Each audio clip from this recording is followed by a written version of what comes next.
কেমন আছো? আশা করছি ভালো আছো। আবারও আজকে আমার ক্লাসে তোমাদেরকে সবাইকে স্বাগতম জানাচ্ছি। আশা করছি আজকের ক্লাসটাও তোমরা খুব মনোযোগ সহকারে দেখবে। তো আজকের ক্লাসটাও আমাদের স্পিচ ভ্যারিয়েশনের উপর।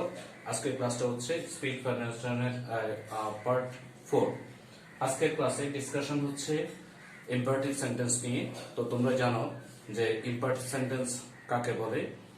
তো ইম্পারেটিভ সেন্টেন্স হচ্ছে সেই সেন্টেন্সটি যে সেন্টেন্সের মধ্যে আদেশ, উপদেশ, অনুরোধ, নিষেধ, প্রস্তাব ইত্যাদি বিষয়ে আলোচনা করা হয়। আমরা যদি সংজ্ঞাটা বলতে যাই তাহলে আমরা যেটা পাই সেটা হচ্ছে যে সেন্টেন্স দ্বারা কোনো বিষয়ে আদেশ, উপদেশ, অনুরোধ, নিষেধ, প্রস্তাব ইত্যাদি করা হয় এরূপ বোঝায় সেই সেন্টেন্সকে আমরা বলি ইম্পারেটিভ সেন্টেন্স। আজকে তাহলে আমরা এই ইম্পারেটিভ সেন্টেন্সের মধ্যে কিভাবে ডাইরেক্ট স্পিচ থেকে ইনডাইরেক্ট স্পিচের পরিবর্তন করা হয় সেই বিষয়টা আমরা জানার চেষ্টা করব। আশা করছি তোমরা মনোযোগ সহকারে দেখলে 100% তোমরা বুঝে যাবে যে কিভাবে ডাইরেক্ট স্পিচ থেকে ইনডাইরেক্ট স্পিচের পরিবর্তন করতে হবে। প্রিয় শিক্ষার্থী, আমরা দেখতে পাচ্ছি প্রথমে লেখা আছে সেক টু এর পরিবর্তে সেক টুটা করতে আসলো। সেক টুটা হচ্ছে রিপোর্টিং ভার্ব। সেক টুটা হচ্ছে কি? Reporting verb. তাহলে ওই সেক টু এর পরিবর্তে কি বুঝাবে? যখন আমরা রিপোর্টেড স্পিচের সেন্সটা বুঝতে হবে। রিপোর্টেড স্পিচের সেন্স যদি বলে আদেশ বোঝাচ্ছে তাহলে সেই ক্ষেত্রে আমরা অর্ডার বা কমান্ডেড লিখবো। আর যদি অনুরোধ বোঝায় তাহলে সেই ক্ষেত্রে আমরা রিকোয়েস্টেড লিখবো। আর যদি উপদেশ বোঝায় তাহলে সেই ক্ষেত্রে আমরা অ্যাডভাইসড লিখবো। নিষেধ বোঝালে আমরা ফরওয়ার্ড লিখবো। আর প্রস্তাব বোঝালে আমরা প্রপোজড লিখবো। তাহলে এই বিষয়গুলো আমাদের যাতে কোনোভাবে ভুল না হয়, কারণ এই বিষয়গুলো যদি আমরা মনে করো আদেশ বোঝাচ্ছে আমরা সেখানে রিকোয়েস্টেড লিখে দিলাম তাহলে সেই ক্ষেত্রে ইনডাইরেক্ট স্পিচটা সম্পূর্ণ হবে না এবং তোমরা মার্কস পাবে না। এবার আমরা যাব দ্বিতীয় ধাপে। সেখানে কি লেখা আছে? ইনভার্টেড কমা তুলে। আমাদের ইনভার্টেড কমাটা তুলে আমরা জানি কিছু একটা কনজাংশন লিখতে হয়। তাহলে সেই কনজাংশনটা বসবে টু। সেই কনজাংশনটা বসবে টু। এখন কখন আমরা কনজাংশন হিসেবে টুটাকে বসাবো মাথায় রাখবো যখন সেন্টেন্সটা ভার্বের প্রেজেন্ট ফর্ম অর্থাৎ ভার্ব ওয়ান তারপর অথবা অলওয়েজ, প্লিজ, কাইন্ডলি এই সকল ওয়ার্ডগুলো দ্বারা যখন কি রিপোর্টেড স্পিচটা শুরু হবে তখনই আমরা কি করব? ইম্পার্টেড কমা তুলে কনজাংশন হিসেবে টু লিখব। আবার ইনভার্টেড কমা তুলে অনেক সময় টু লিখবো না, সেই ক্ষেত্রে আমরা দ্যাট লিখবো। এখন কখন দ্যাট লিখবো? আমরা তখনই দ্যাট লিখবো যখন সেন্টেন্সটি দ্বারা বা রিপোর্টেড স্পিচ দ্বারা প্রস্তাব বোঝাবে বা অনুমতি বোঝাবে, অনুমতি দেওয়া বা অনুমতি চাওয়া বোঝাবে। তাহলে তখনই আমরা কি ইনভার্টেড কমা তুলে দ্যাট লিখবো। ইনভার্টেড কমা তুলে দ্যাট লিখবো। এখন কথা হচ্ছে আদেশ বোঝালে আমরা অর্ডার বা কমান্ডেড লিখবো, অনুরোধ বোঝালে রিকোয়েস্টেড লিখবো, উপদেশ বোঝালে অ্যাডভাইস লিখবো, নিষেধ বোঝালে ফরওয়ার্ড লিখবো, আর প্রস্তাব বোঝালে প্রপোজ লিখবো। কিন্তু যদি কিছুই না বোঝায় তাহলে সেই ক্ষেত্রে আমরা কি লিখবো? সেই ক্ষেত্রে আমি লিখে দিচ্ছি অন্যান্য ক্ষেত্রে আমরা টোল্ড লিখবো। কি লিখবো? টোল্ড। তাহলে অন্যান্য ক্ষেত্রে আমরা টোল্ড লিখবো। অর্থাৎ যেটা দ্বারা আমরা স্পষ্টত বুঝতে পারছি না অ্যাকচুয়ালি কি বোঝাচ্ছে। তাহলে আমরা উদাহরণে চলে যাব।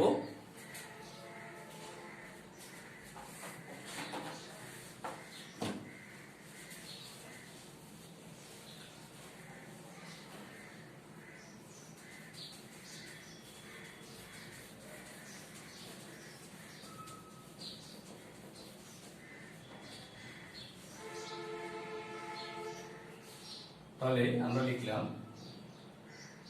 হি said to me, অর্থাৎ সে আমাকে বলেছিল। কি বলেছিল? Please give me a pen. দয়া করে আমাকে একটি কলম দাও। তাহলে আমরা দেখতে পাচ্ছি এখানে কি লেখা আছে? বলছে he said to me, অর্থাৎ সে আমাকে বলেছিল। কি বলেছিল? Please give me a pen. Pen. তাহলে যখন বলছে আমাকে একটি কলম দাও, আমাকে একটি কলম দাও, তাহলে সেই ক্ষেত্রে আমরা বুঝতে পারছি এই প্লিজ দ্বারা রিকোয়েস্ট বোঝাচ্ছে, অর্থাৎ অনুরোধ করা বোঝাচ্ছে। তাহলে সেক্ষেত্রে আমরা কিভাবে লিখবো? তাহলে সেইটার বদলে আমরা অবশ্যই এখানে কি লিখতে হবে? রিকোয়েস্টেড। তাহলে he requested me, he requested me, মানে সে আমাকে কি করেছে? সে আমাকে অনুরোধ করেছিল। তাহলে এরপরে ইনভার্টেড কমা তুলে আমরা কি লিখবো? টু লিখবো। তারপর আমরা লিখে দিব ভার্ব হতে শেষ পর্যন্ত, ভার্ব হতে শেষ পর্যন্ত, অর্থাৎ ইনভার্টেড কমা তোলার পরে আমরা ইনভার্টেড কমা তোলার পরে যে কনজাংশনটা বসাই ইম্পারেটিভ সেন্টেন্সের ক্ষেত্রে, এরপরে আমরা ভার্ব হতে শেষ পর্যন্ত লিখে দিই। তাহলে to give him a pen. তাহলে একটা জিনিস খেয়াল করো প্রিয় শিক্ষার্থী, তাহলে এখানে আমরা হিম লিখেছি কেন? হিম হিম লিখেছি এই জন্য, এই মিটা হচ্ছে ফার্স্ট পারসন। যদি আমি আগের ক্লাসগুলোতে বলেছিলাম, যদি রিপোর্টেড স্পিচের মধ্যে সাবজেক্ট যদি কি থাকে? ফার্স্ট পারসন থাকে, তাহলে সেটা পরিবর্তিত হবে রিপোর্টিং ভার্বের সাবজেক্ট অনুযায়ী। তাহলে এই ক্ষেত্রে রিপোর্টিং ভার্বের সাবজেক্ট হচ্ছে কি? হি। যেহেতু হি, তাহলে হি এর দ্বারা পরিবর্তিত হয়ে কি হবে? হিম হবে। তাহলে he requested me to give him a pen. এরপরে আমরা লিখতে পারি তাসপিয়া said to রতন। তাসপিয়া রতনকে বলেছিল, কি বলেছিল?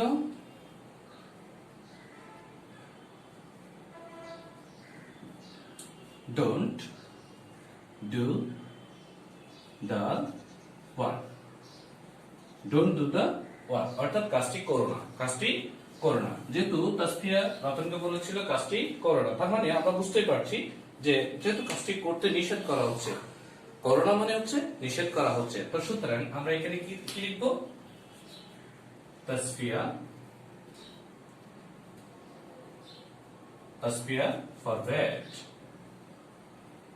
forbade Ratan to do the work, এবার এখন এখানে আরেকটা প্রশ্ন রয়ে যায়, সেটা হচ্ছে যখন ডোন্ট থাকে, তাহলে সেক্ষেত্রে তো মানে টু এর আগে নট বসাতে হয়। হ্যাঁ প্রিয় শিক্ষার্থী, সেটাও একটা নিয়ম। তবে সেই ক্ষেত্রে আমরা কিভাবে লিখবো একটু দেখি। তাসপিয়া, তাহলে যেহেতু কি করছে, মানে কাজটি করতে নিষেধ করা হচ্ছে, তাহলে এই ক্ষেত্রে আমরা ফরম্যাটটা লিখতে পারবো না। এই ক্ষেত্রে লিখতে হবে Tasfia told Ratan not to do the work, অথবা আমরা এটাকে এভাবে লিখতে পারি তাসপিয়া requested,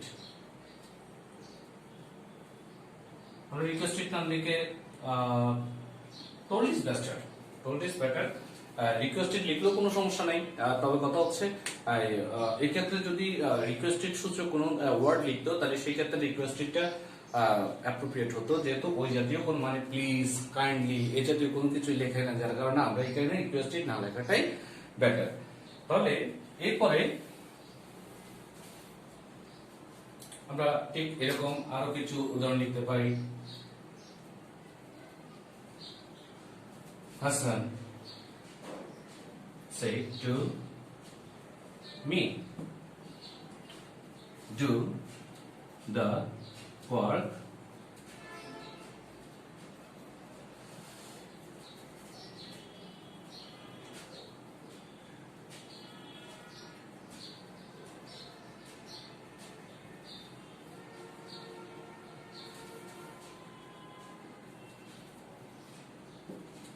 তাহলে কি বলছে? Hasan said to me, Hasan আমাকে বলেছিল, কি বলেছিল? do the work now, অর্থাৎ কাজটি এই মুহূর্তে করো। তাহলে যেহেতু এই মুহূর্তে করতে বলা হচ্ছে, স্বাভাবিকভাবেই কি হাসান অবশ্যই আমাকে আদেশ করছে, যার কারণে আমরা লিখবো কি? Hasan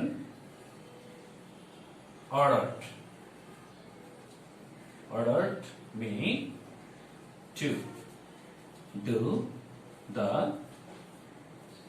work then. একটা জিনিস খেয়াল করে প্রিয় শিক্ষার্থী, আমরা এই আলোচনা অবশ্যই এখনো করিনি, তারপরও যেহেতু এক্সাম্পলে চলে এসেছে আলোচনাটা করে দিচ্ছি। না, করেছিলাম আমরা নৈকট্য সূচক শব্দগুলো দূরত্ব সূচক কিভাবে পরিবর্তন করা হয় সেখানে বলেছিলাম যে নাউটা কি হবে, দেন হবে, নাউটা দেন হবে। তাহলে do the work, do the work মানে কাজটি এখনই করো।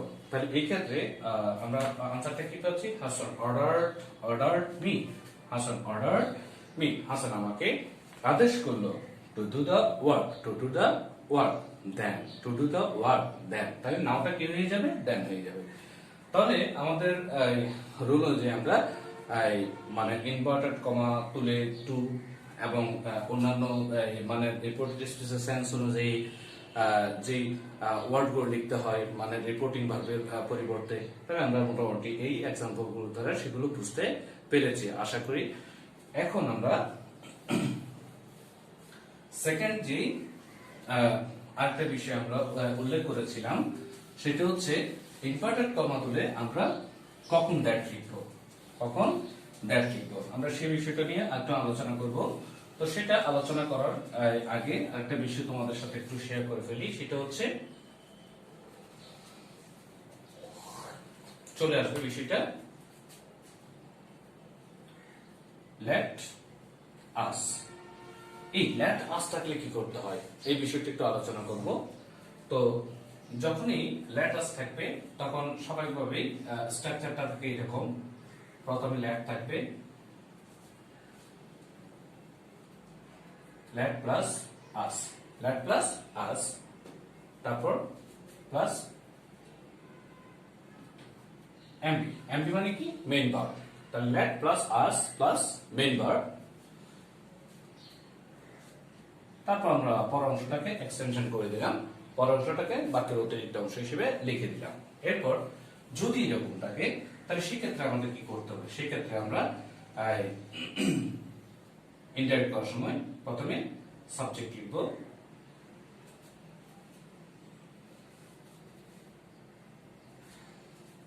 প্রথমে সাবজেক্ট লিখব, তারপর প্রপোজড লিখব, তারপর প্রপোজড লিখব, তারপর আমরা উই বা দে বা ইউ যেটা হয় হ্যাঁ সেটা লিখব। সরি, এখানে একটা জিনিস মিসিং, সেটা হচ্ছে প্রপোজড এর পরে অবজেক্ট, অবজেক্ট বলতে এটা রিপোর্টিং ভার্বের অবজেক্ট, তারপর আমরা দ্যাট লিখব, তারপর এরপর হচ্ছে উই বা দে বা ইউ, তারপর আমরা এখানে লিখব শুড,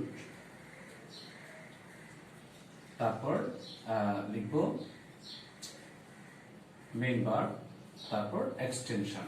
তাহলে ঠিক আমরা যেটা বোঝানোর চেষ্টা করছি সেটা হচ্ছে যখন কি লেট আস দ্বারা কোনো ইম্পারেটিভ সেন্টেন্স শুরু হবে তাহলে সেক্ষেত্রে আমরা ইনডাইরেক্ট করার জন্য আমরা এই স্ট্রাকচারটি ফলো করতে হবে। তাহলে আমরা একটু দেখি,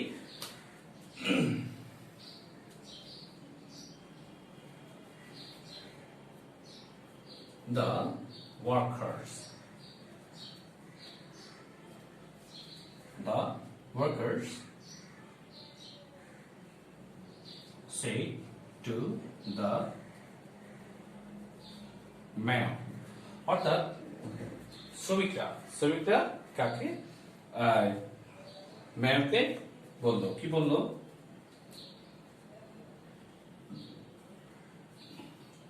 let us do the work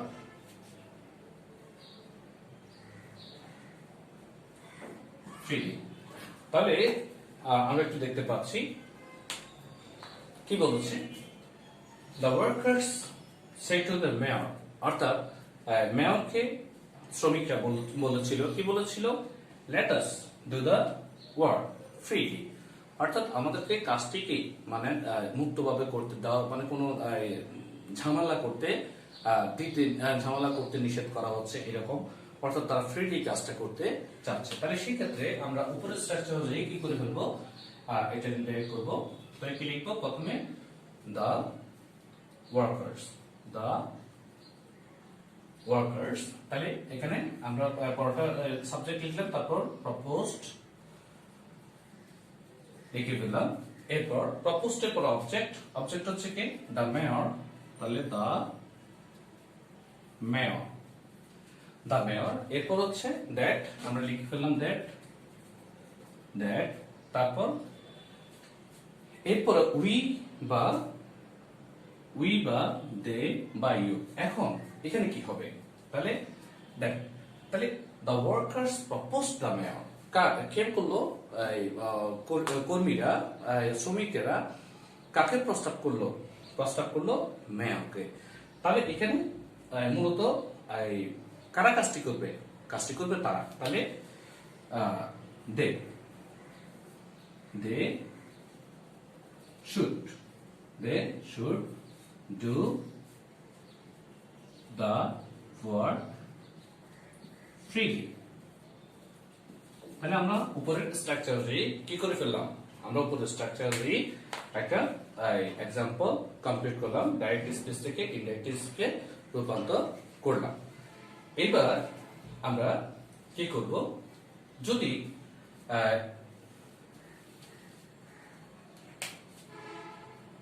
let plus পিপি থাকে, পিপি মানে কি পার্সন প্রনাউন, যদি এরকম থাকে, তাই সেক্ষেত্রে আমরা যখন ইনডাইরেক্ট করব, তো সেক্ষেত্রে মানে সেক্ষেত্রে কি করব, মানে স্ট্রাকচারটা কেমন হবে। তাহলে আমরা সেক্ষেত্রে স্ট্রাকচারটা লিখে ফেলছি, একটু দেখো।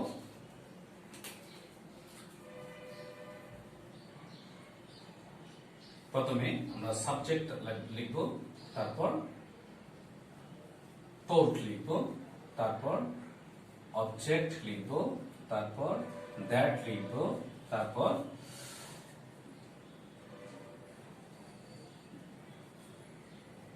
মাইট লিখব, সরি দ্যাটের পরে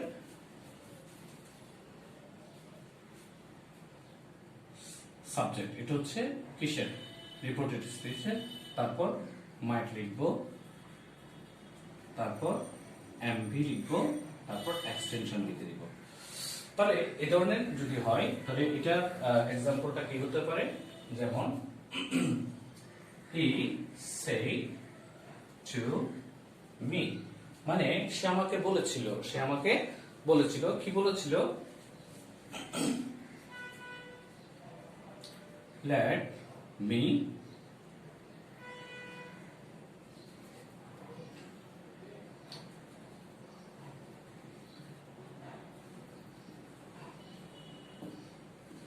let me tell about him, মানে আমাকে তার সম্পর্কে বলতে দিন। তাহলে এই ক্ষেত্রে আমরা কি করব, আমরা এই অংশটাকে ইনডাইরেক্টে রূপান্তর করব। তাহলে সেই ক্ষেত্রে কি লিখব, he told me, he told me, তারপর ইনভার্টেড কমা তুলে আমরা কি লিখব, that he told me that, he told me that, মানে সে আমাকে বলেছিল, তাই কি বলেছিল,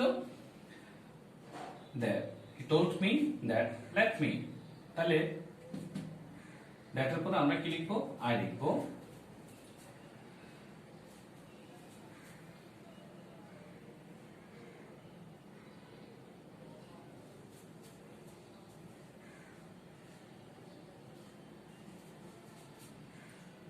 আমাকে বলেছিল দ্যাট, তারপর এখানে মি, মি বলতে এই ফার্স্ট পারসন, সো সুতরাং এটা কি কোয়ালিফাই করবে, রিপোর্টিং ভার্বে সাবজেক্ট কোয়ালিফাই করবে, তাহলে হবে হি। তাহলে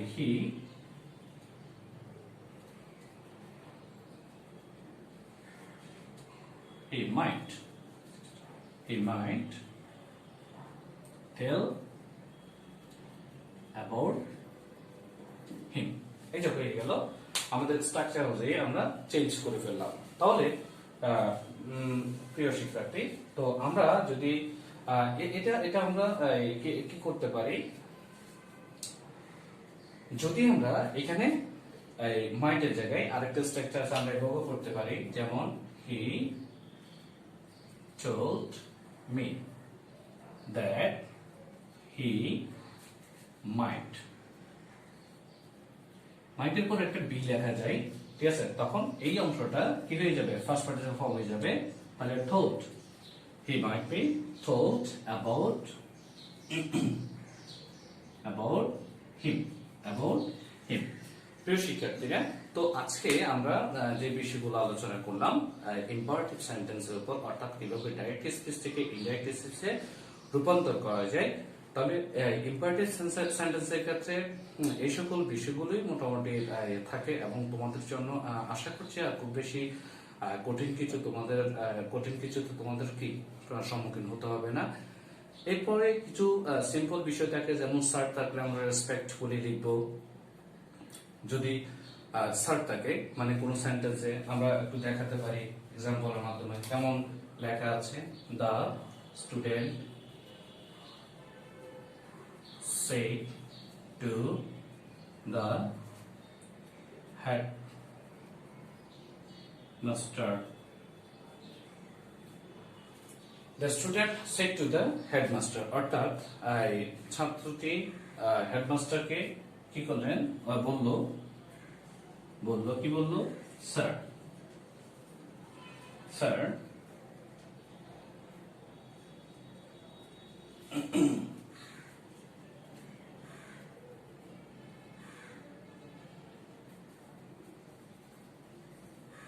প্লিজ হেল্প মি। তাহলে আমরা দেখতে পাচ্ছি না কি বলছে, প্লিজ হেল্প মি। দেখো প্রিয় শিক্ষার্থী, তাহলে কি বলছে, the student said to the headmaster, ছাত্রটি হেডমাস্টারকে বলেছিল, কি বলেছিল, sir please help me, sir দয়া করে আমাকে সাহায্য করুন। তাহলে এই ক্ষেত্রে আমরা কিভাবে লিখবো, দ্য স্টুডেন্ট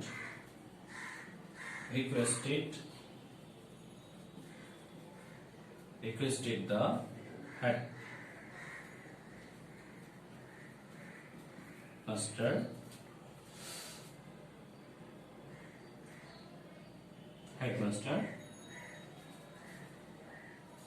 to,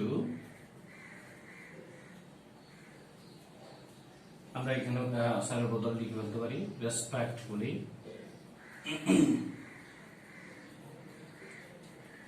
অথবা উইথ রেসপেক্ট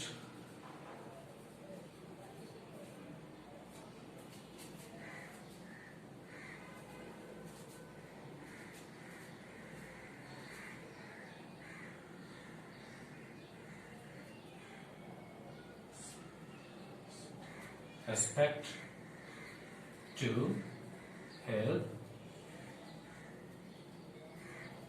him। এই হয়ে গেল।